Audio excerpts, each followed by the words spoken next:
People really saying don't do it. Like it's like 100 people that could just send me $1 and I won't be evicted. Like if I was Drake, if I was Kai Sanat, if I was Aiden Ross, you guys would empty out your bank account. Oh, let's go, Nay.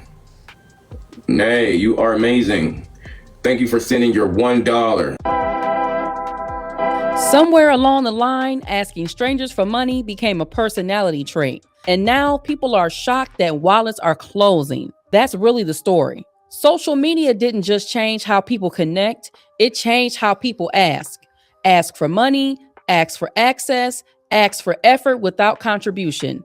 And I'm not talking about real emergencies or genuine need. I'm talking about dry begging, the everyday kind. You've seen it. Stay on this video for 5 minutes so I can feed my family. Buy this random item you don't need so I can afford a hotel tonight. That's one lane. I don't know how I'm gonna provide a freaking Christmas for my kids. Boy, ain't no way, boy. The other lane shows up in dating. If you can't pay a bill for me, don't approach. If you can't cover my hair, nails, gas, or babysitter, you're not serious. Now let's be clear. People can want whatever they want. The issue starts when someone declines and suddenly they're dusty, broke, cheap, or inadequate. Help me understand. You don't want people policing your standards, cool. Then don't shame people for having boundaries, because that's what's actually happening. People are opting out, especially younger men. Gen Z and millennials are more cautious with money, not because they hate women, not because they're broke, but because they've watched generosity get abused. Cost of living is up, debt is real, and performative spending for validation is losing its appeal. If you're talking to a guy and you say something along the lines of, oh, I'm so hungry, oh, I didn't eat today, and he doesn't offer to get you food or offer to order you food or bring you food, or you don't get a Cash App Zelle notification in 5 minutes, he doesn't like you. I get up here on the internet and just be begging for food, begging for money. And then when somebody don't want to give you their money, it's always money with you people. Y'all get on the internet and call them men broke or something like that. And it's tantamount to a homeless person panhandling on the side of the road and they're like, you have $1. And you say, nah, I ain't got $1 for you. They say, broke ass nigga. Bro, get your money up. This man asked to see my lashes and I was like, oh, you're not going to see him because you didn't pay for him. Mind you, I was joking. He's going to be like, hey, I didn't want to see him anyway. Okay, I was joking, but you're showing your true color. This right here is called dry begging. This is called dry begging. She's not asking you for anything, but there's a strong implication that she wants something. Or at the very least, there's a implication of expectation on your pockets. If you want to see, then why didn't you pay? Expectations without representation. What I mean by expectations is exactly what you mean. She don't like you for real. She's not showing up for you for real. Now, here's the part people avoid saying out loud. It's women online pushing the idea that money is the main qualifier. Character gets sidelined, behavior becomes optional, and everything turns into a receipt. And depending on your objective, that may work. But if access only happens after payment clears, that's not dating, that's paywall P. So how soon is too soon before you bitches start asking a nigga for some money? How do you go about asking a nigga for some money? The same way he go about asking for some pussy. Easy as it is for him to be like, yo, can I get... You could be like, yo, can I get...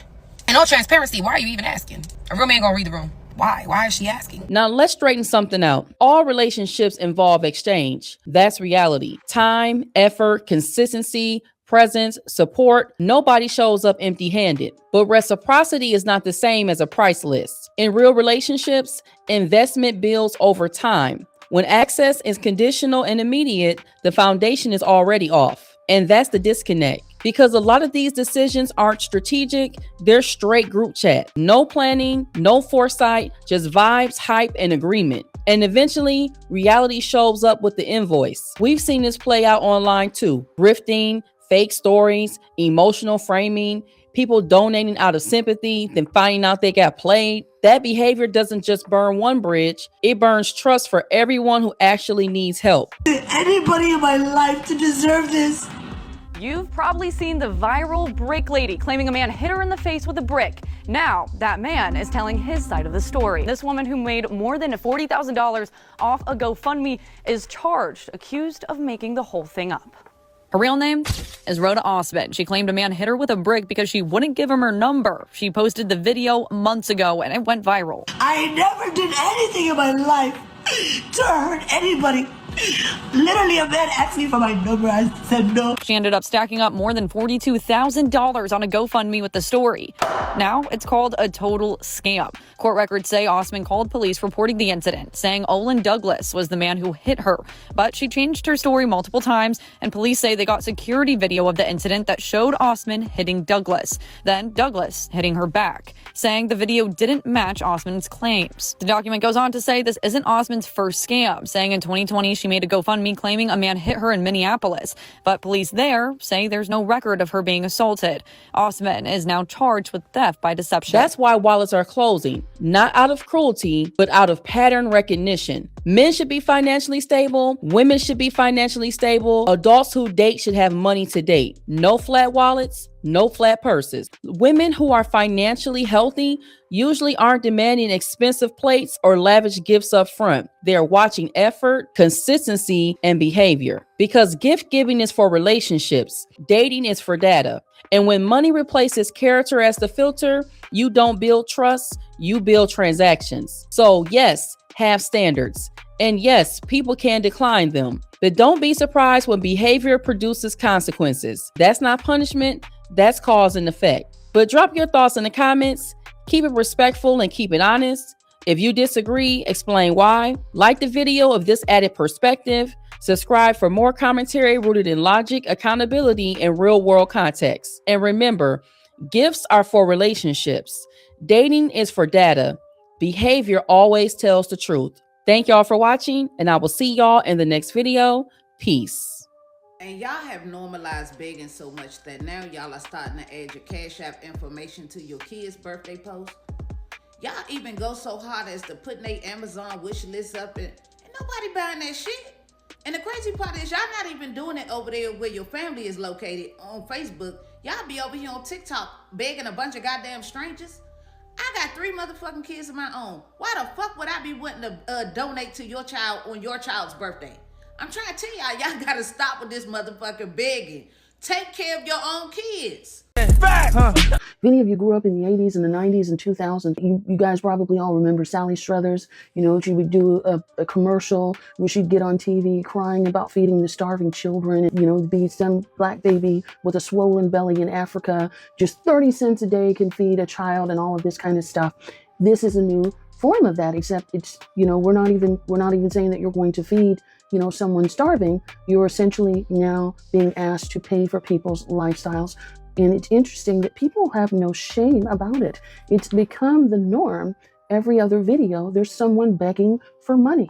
We literally have made grifting normalized on social media. And I'm not sure when that started to happen, when people became comfortable publicly begging for money to cover their lifestyle, to cover their expensive animals. I've seen expensive horse breeding farms, billionaire horses that are begging for you, the consumer, to pay upkeep of their animals. We've had people that are, you know, wanting to pay for funerals and they're going out and buying brand new luxury cars.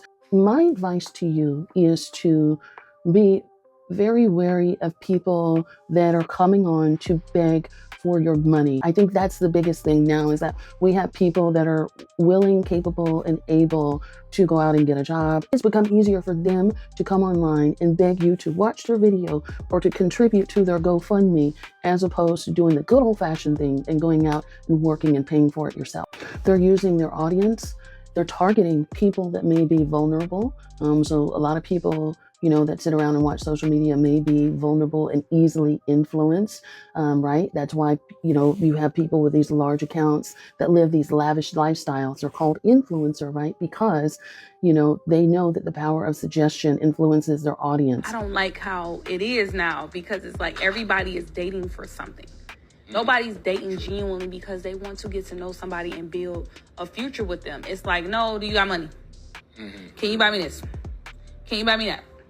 And it's just like, can you go make your own money, bum? You ain't never lied. First of all, so that you can date who you really want to date. Because at the end of the day, you wasted all that time trying to find somebody to finance you when you could have been financing yourself. Ooh, right.